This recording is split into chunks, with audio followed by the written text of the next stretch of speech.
오늘은 사도행전 11장의 말씀을 함께 생각하겠습니다. 지난 시간에 사도행전 10장을 저희가 생각했는데요. 고넬료가 있던 그 백부장으로 있던 곳이 가이사랴라 했습니다. 본래는 이 지역이 유대 지역에 속한 지역입니다. 유대 나라 그 유대 안에 속한 지역입니다. 그런데 이 가이사랴 지역에 이 로마 행정 도시를 세웠습니다. 그래서 이 지역이 이제 로마의 행정 구역으로 거기에는 우리가 성경에서 들은 그 총독 빌라도의 관저도 이 가이사랴에 있습니다. 뿐만 아니라 거기는 또 본래는 유대 지역이었으니까 유대인들 공동체가 거기 있었고, 그리고 무엇보다도 로마의 그 총독뿐만 아니라 이제 그 로마 제국의 관리자들이 있었는데, 지난 시간에는 그 가운데에서 고넬료 백부장 100명의 군사를 거느리는 백부장 고넬료에 대해서 저희가 생각했습니다. 그러니까 이 가이사랴라는 완충 지역이다, 이렇게 설명할 수 있습니다. 그러니까 옛날에는 유대인들이 살았으니까 유대의 전통이 있는 데에다가 로마의 새로운 문화가 들어와서 유대 문화와 이방 문화, 로마의 문화가 섞여 있는 그런 혼합된 문화의 도시다, 이렇게 생각할 수 있습니다. 그런 가운데에서 고넬료가 유대인들을 통해서 하나님을 알게 되고 하나님을 향한 신앙심을 얻기 시작한 것입니다. 지난 시간에 그래서 고넬료는 하나님을 경외하는 자라는 이름을 갖게 되었습니다. 이렇게 가이사랴는 유대 나라와 이방 나라가 완충되어 있는, 같이 섞여 있는 그런 지역인데, 거기에서 이제 복음이 유대에서부터 이방 나라로 가는 복음이 거기에서 시작되도록 그렇게 하나님께서 경영하셨습니다. 그리고 지난 시간에 두 차례의 환상을 본 일, 고넬료도 환상을 보았고 베드로도 환상을 보았고, 고넬료가 환상을 보면서 환상 속에서 천사의 지시를 받아서 베드로를 찾아가게 됐고, 또 베드로는 고넬료가 오는 그 시간에 베드로는 하나님께서 환상을 통해서 어떻게 이방인들에게 하나님의 은혜가 이제는 시작되는가 하는 것을 환상을 통해서 더 깨닫게 됐습니다. 그래서 여기 이 깨닫게 된 점에 대해서 한 가지 좀 더 보려고 하는데요. 여기 오늘 11장 전에 10장으로 가서 보면은 여기 10장 15절을 보겠습니다.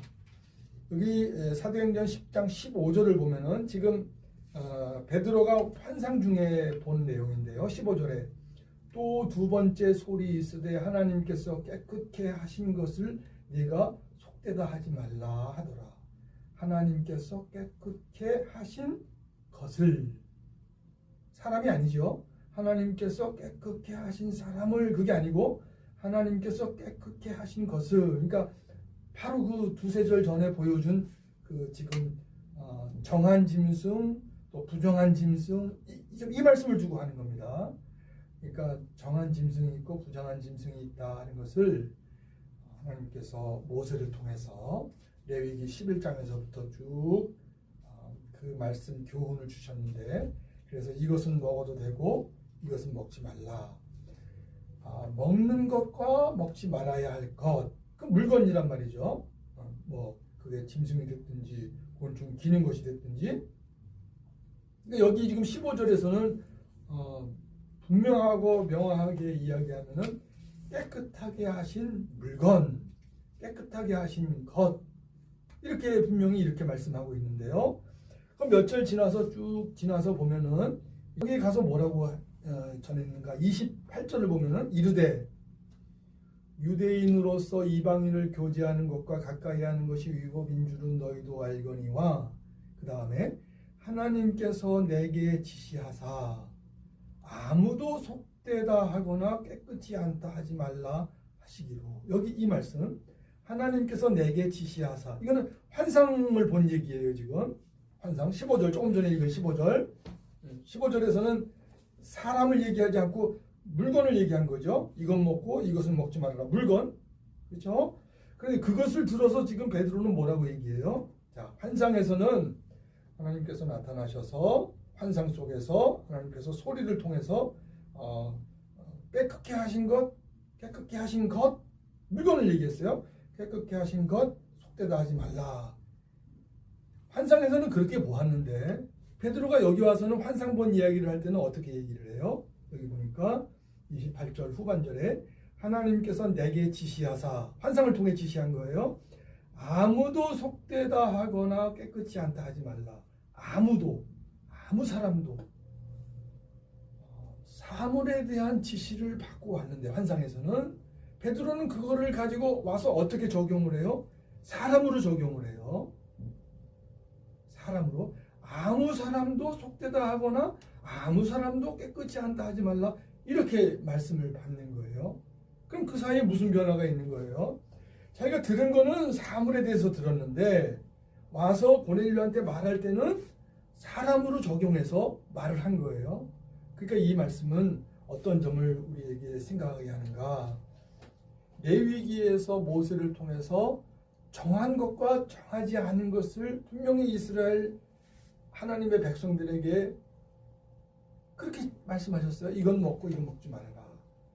근데 그 교훈이, 레위기에 정하고 부정한 것을 구분해주는 그 교훈이, 이 동물은 위생적으로 깨끗하고 이 동물은 위생에 더럽고 안 좋아서, 이렇게 구분한 것이 아니라, 그것을 구분한 것은 일반 이방인들은 다 먹는 거예요. 섞어서 다 이것저것 구분하지 않고.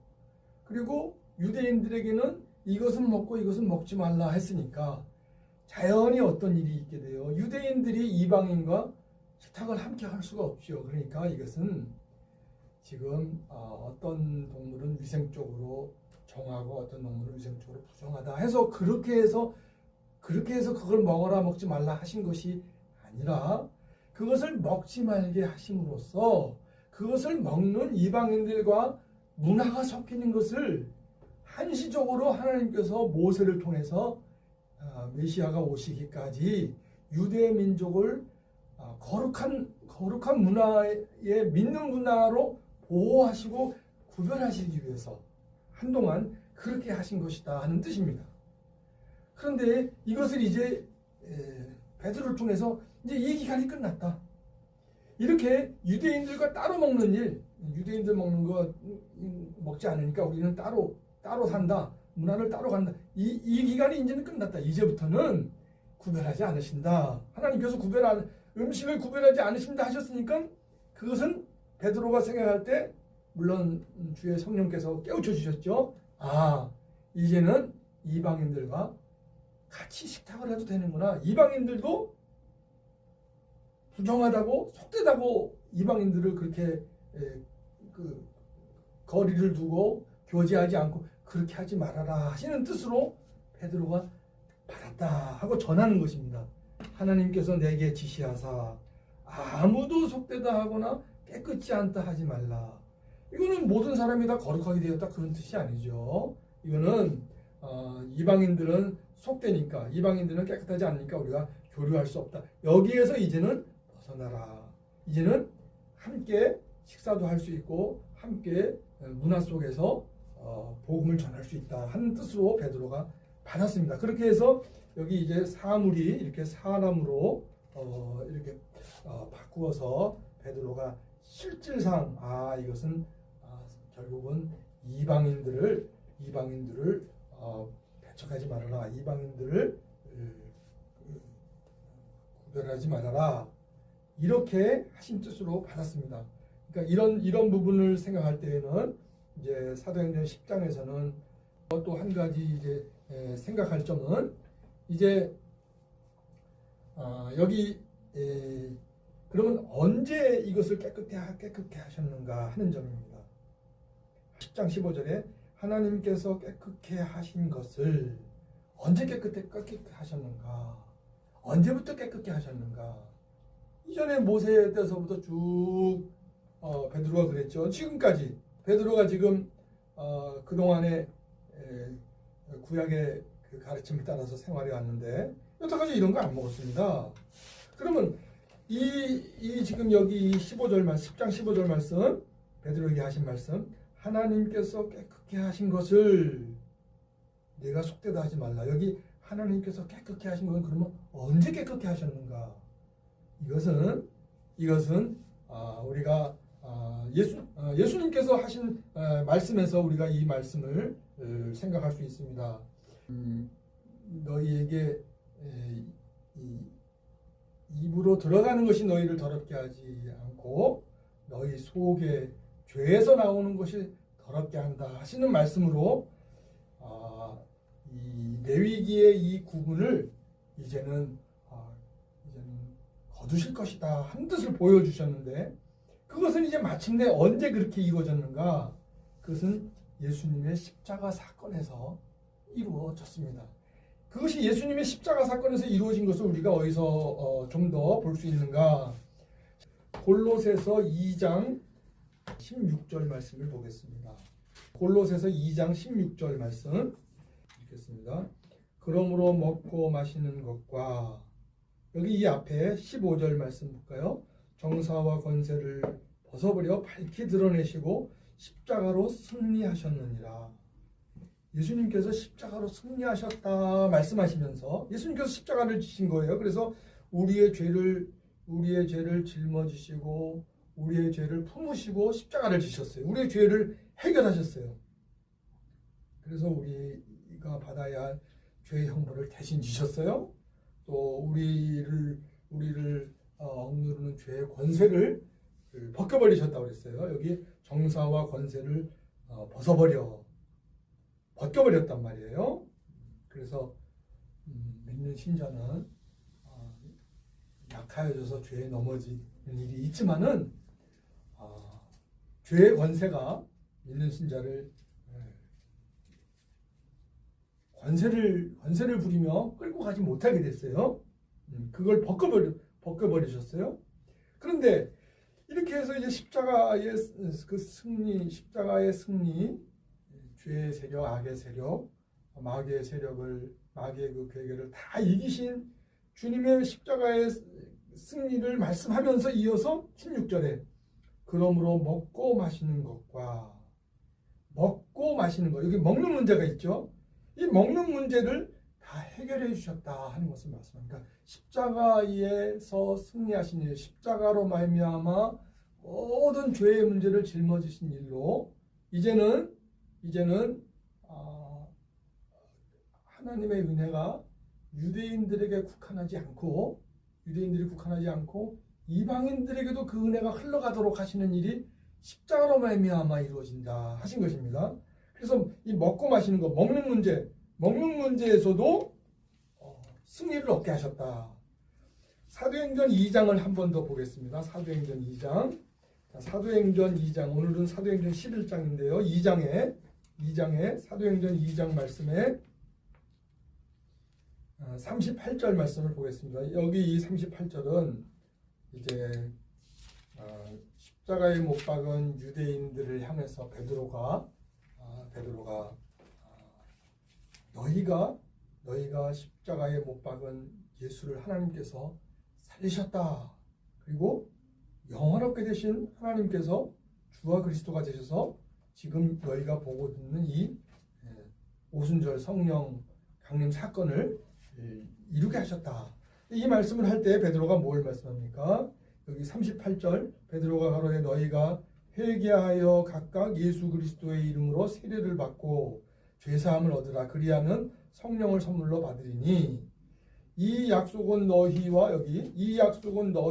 너희 자녀와 모든 먼데 사람 곧 주 우리 하나님이 얼마든지 부르시는 자들에게 하신 것이라.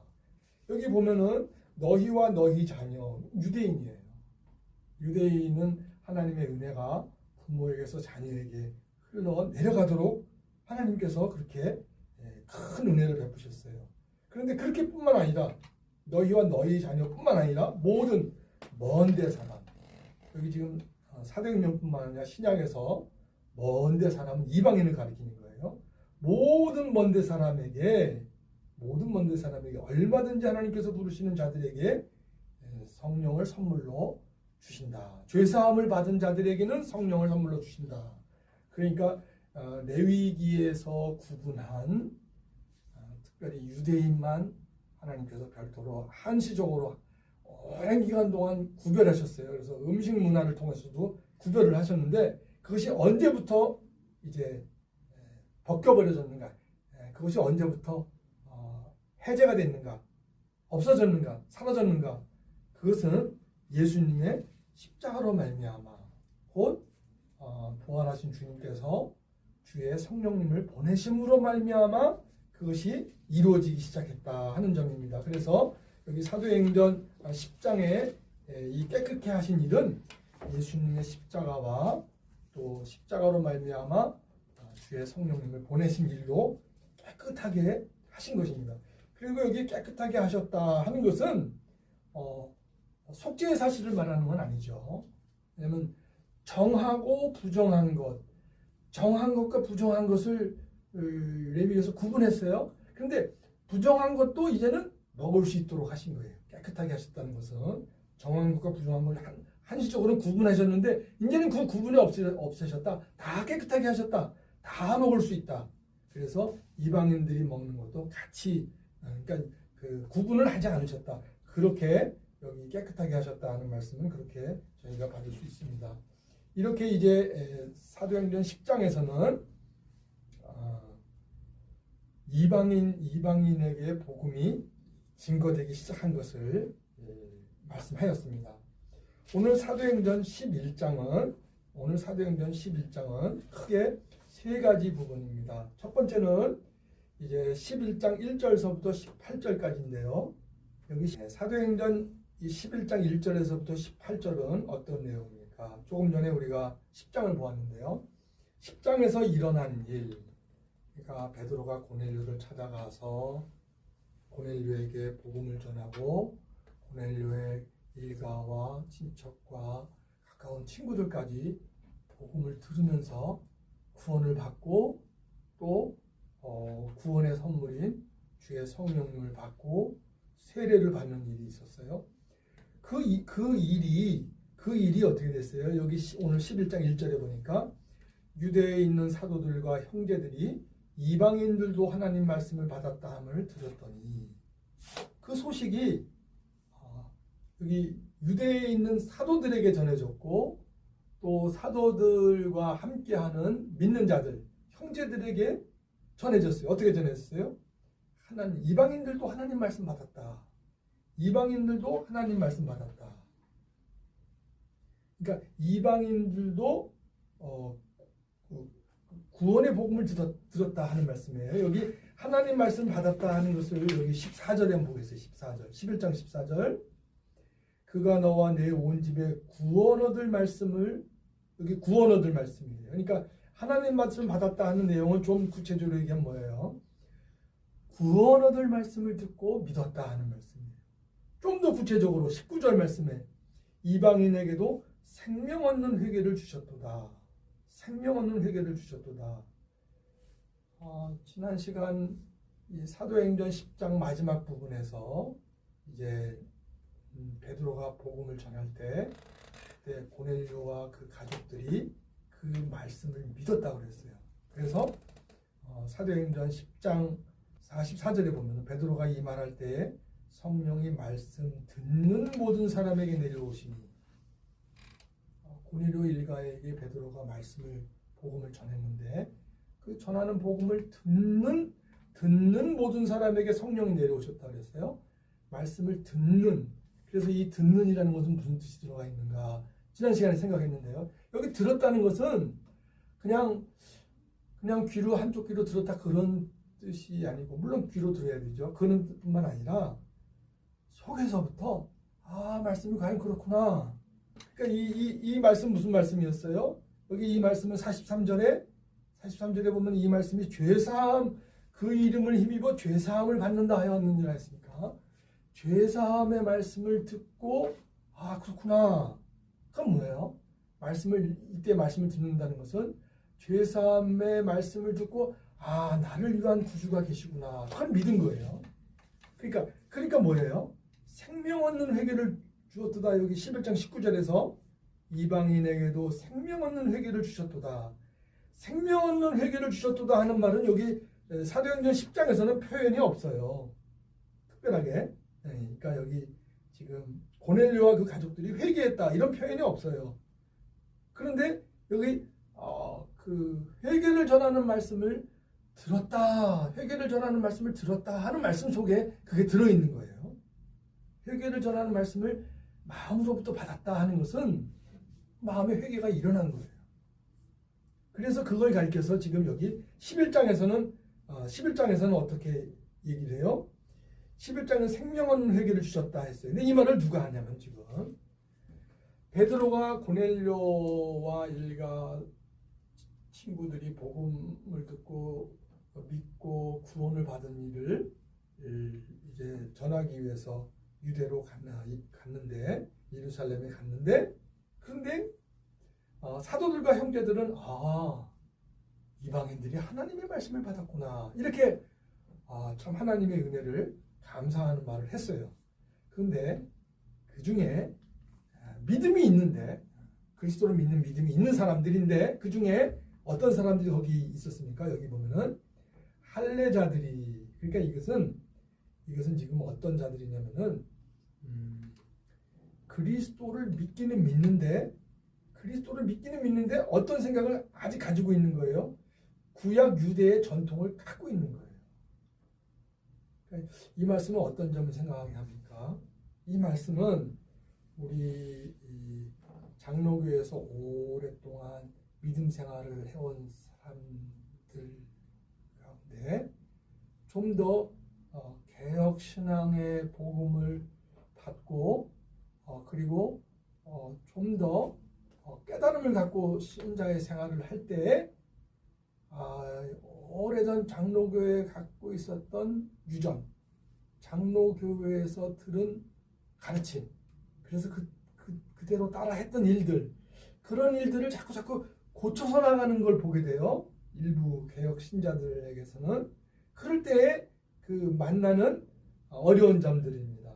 그런 점들이 여기 이 부분에서 생각나게 하는 겁니다. 그러니까 동일하게 그리스도의 복음을 듣고 믿는 신자들이에요. 그런데 사도들만큼 또 사도들의 가르침을 잘 따르는 형제들만큼 복음을 깨닫지 못하고 분명히 그리스도는 믿는데 구주는 믿는데 속에 믿음의 상태나 믿음의 깨달음의 정도는 어느 정도를 갖고 있냐면은 그냥 유대인으로 살아왔던 그 정도.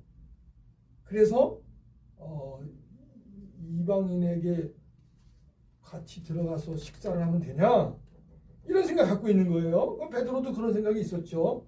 그런 생각을 갖고 있는 사람들, 그러니까 믿음이 없는 사람들은 아니에요. 그런데 그 사람들이 그렇게 비난을 하니까 2절에 비난했죠. 베드로가 예루살렘에 올라갔을 때에 할례자들이 힐난하여 가로되 내가 무할례자의 집에 들어가 함께 먹었는데 이방인 오고 이렇게 식사할 수 있냐?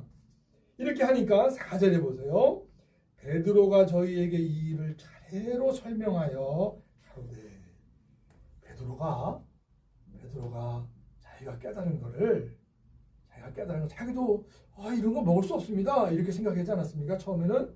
근데 하나님께서 자꾸 환상을 보여주시고 음성을 들려주시고 그러면 자기가 깨달음을 얻었잖아요. 그리고 성령께서 또 그에게 그 마음을 또 깨우쳐 주셨잖아요. 그리고 고넬료 일을 겪었잖아요. 또 고넬료가 이방인인데 회개하고 믿고 주의 성령을 받는 걸 또 보았잖아요.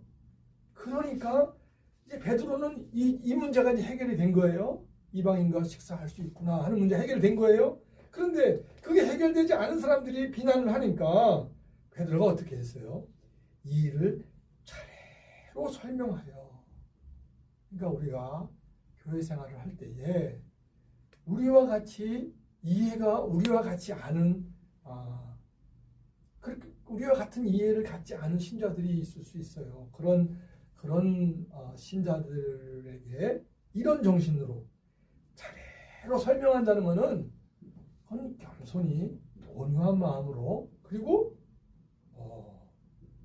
인내로서 잘 가르쳐주는 것을 말하는 거예요. 차례로 설명해서 쭉 얘기하지 않습니까? 그동안 있었던 일을 다 얘기하니까 이 이야기를 듣고 어떻게 합니까? 이 지금 도저히 이해 안 된다. 왜 이방인들하고 왜 먹었느냐?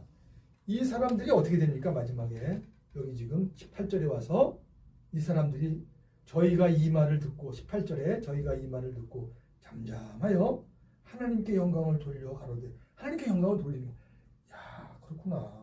이방인들이 이제 가까이 하지 못할 대상이 아니라 그들에게도 우리가 똑같이 하나님의 은혜가 임하는구나 하는 걸 하나님 앞에 영광을 돌렸어요. 그리고 그러면 자 그렇다면 말합니까? 자 일이 그렇게 됐다면 하나님께서 이방인에게도 생명 얻는 회개를 주셨도다 하니라. 말끔하게 이해가 됐어요. 이렇게 이 일이 있은 다음에 이제 19절서부터 30절까지인데요. 여기는 크게 두 가지가 나옵니다. 그런데 여기 19절서부터 30절까지는 이제 시간상 간략히 요약을 할 텐데요. 매우 중요한 일이 있습니다. 지금 사도행전 10장에서는 이방인에게 복음이 전파되고 이방인이 믿기 시작한 게 나오죠. 그런데 여기 지금 11장 18절에서부터 26절까지는 안디옥에 첫 교회가 세워지는 일이 나와요. 그런데 그 일을 누가 하셨는가? 21절에 주의 손이 부활하신 주님께서 교회를 세우시는 거예요. 주의 손이 그들과 함께 하시네. 또 22절에 주께 돌아오더라. 그러니까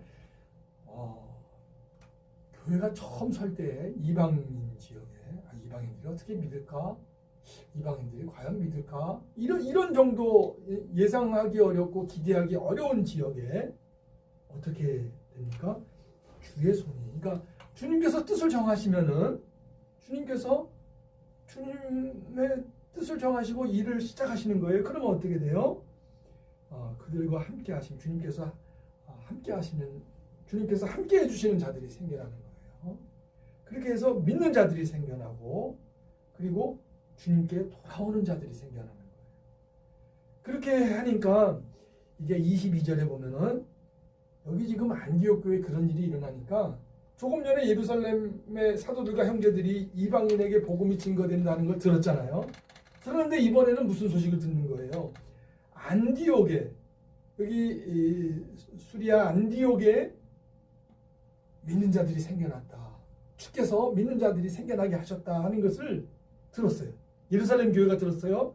여기 22절 보겠습니다. 예루살렘 교회가 이 사람들의 소문을 듣고 소문을 또 들은 거예요. 그러니까 누구를 보냅니까? 바나바를 보냅니다. 바나바를 안디옥에 목사를 할 수가 있겠죠. 바나바를 보냅니다. 그래서 바나바가 그 안디옥에 교회가 섭니다. 여기 안디옥의 교회가 선 것을 어디서 볼 수 있는가? 26절에 보겠습니다. 만남에 안디옥에 데리고 와서 둘이 교회에 1년간 여기 교회라는 말이 나오죠. 처음 안디옥에 교회가 섰다는 말이 여기 나오는 거예요. 그러니까 안디옥에 믿는 자들을 주님께서 일으키셨어요. 믿는 자들이 생겨났어요. 이방인 땅 안디옥에. 그런데 예루살렘 교회가 소문을 듣고 누구를 파송해요? 바나바를 보냈어요. 바나바 목사를 보내니까 어떻게 돼요? 교회가 서는 거예요. 목사와 그 믿는 자들이 함께 모여서 교회를 이룬 거예요. 그리고 바나바는 성령에 충만해서 믿음이 충만해서 잘 착한 마음으로 잘 가르치니까 믿는 자들이 많아졌어요. 근데 바나바가 사울을 찾으러 갔어요. 사울이 지금 세 사람이 되었는데도 그런데도 아직 다소에서 있는 거예요. 크게 활동을 하지 않고 그 다소에 가서 그 사울을 찾아가지고 데리고 와서 1년 동안 이 안디옥에서 같이 사역을 합니다. 같이 바나바가 사울에게 같이 사역을 해요. 데리고 와서.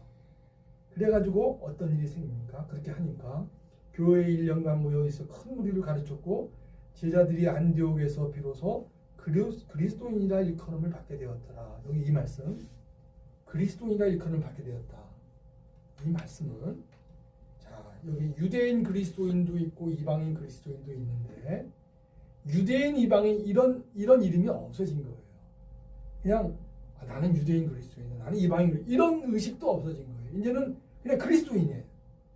그만큼 참된 믿음이 여기에 믿는 자들이 생겨난 거예요. 그래서 안디옥 교회가 이렇게 섰고, 그 다음에는 27절부터 30절까지는 어떤 일인가 하면은 이제 안디옥 교회가 서니까 예루살렘 교회에서 소문을 듣고 거기 선지자들이 주의 성령님의 인도하심을 받아서 예루살렘 교회가 파송한 것으로 보이지는 않아요. 그렇지만 이 사람들이 결코 개인적으로 행동한 것이 아니라 주의 성령님의 인도함을 받아서 안디옥 교회를 도와야 되겠다 하고 가서 함께 있는데 예언을 했어요. 아가보라는 선지자가 예언을 했는데 참 선지자예요. 그래서 예언을 해가지고 흉년이 들 걸 미리 예언했으니까 준비를 했겠죠. 대비를 할 수 있었겠죠. 총리 요셉 그때 일을 기억하면은 뭐 그만큼 큰 일은 아니지만은 미리 대비를 했겠죠. 미리 준비를 하고 흉년을 대비할 수 있어요. 그래서 버텼어요. 잘 버텨나갔어요. 그리고 나니 이제 이 아마 흉년의 영향이 있는지 예루살렘 교회가 어렵다는 소식을 들었어요. 그래서 이 안디옥 교회에 믿는 자들이 무엇을 합니까? 우리가 목적 헌금을 해야 되겠다. 그래서 그걸 잘 작정을 하고 실행을 했어요. 작정하고 실행하고 그래서 바나바 바울의 손을 통해서 예루살렘 교회에 보냅니다. 그러니까 여기 26절에서부터 30절까지는 무엇입니까? 여기 지금 19절서부터 26절까지는 믿는 자가 생겨났고 바나바 목사를 파송했고 그래서 교회가 섰다 하는 것이 이제 10장에 비하면은 이제 여기 교회가 섰다. 그 다음에 뭡니까? 예루살렘 교회가 안디옥 교회를 선지자들이 돌아보고자 하는 마음이 생겼어요. 도운 거예요. 실제로 도운 거예요. 와서 그 흉년이 될 거를 참 선지자로서 흉년이 될 거 예고해 줬으니 얼마나 큰 도움을 준 거예요. 그런데 이어서 이 안디옥 교회는 또 어떻게 했어요? 안디옥 교회 형제들이 목적 헌금을 내가지고 이번에는 예루살렘 교회가 어렵다는 걸 듣고 그걸 또 보낸 거예요. 그러니까 이건 뭐예요? 교회와 교회 간에 교통이 이루어지는 거예요. 이것이 우리가 사도신경에서 고려하는 성도가 서로 교통하는 것과는 바로 이걸 말하는 거예요. 그러니까 물론 오늘 시대는 뭐 강단교류도 못하는 그런 시대가 되어가는데 강단교류 정도가 아니죠. 우리 교회는 이것이 있는데 저 교회는 뭐가 약하지? 저 교회는 뭘 도움을 주면 저 교회가 좀 더 도움을 받을까? 다 위기의 순간에 있는 거예요. 안디옥 교회가 이방인 지역에서 처음 일어나는 약한 상태에서 예루살렘 교회에 그 성령님의 뜻을 생각하는 선지자들이 생각하고 내려와서 돕더니 그만 이번에는 안디옥 교회가 든든하게 서게 되니까 그리고 그 예언을 따라서 이 흉년을 버텨내니까 이번에는 안디옥 교회 교인들이 예루살렘 교회를 생각하는 마음이 생긴 거예요. 이게 진정한 성도의 교통 아닙니까? 이런 점을 우리가 생각할 때에는 우리가 항상 우리의 마음의 생각이나 우리의 생각의 방향이나 이런 내용들이 항상 주님의 교회인가, 주님의 교회라면은 항상 돕는 마음, 또 주님의 교회를 생각하는 마음, 그런 것을 우리가 여기서 배울 수가 있습니다. 여기까지 이 말씀을 생각하면서 기도드리겠습니다.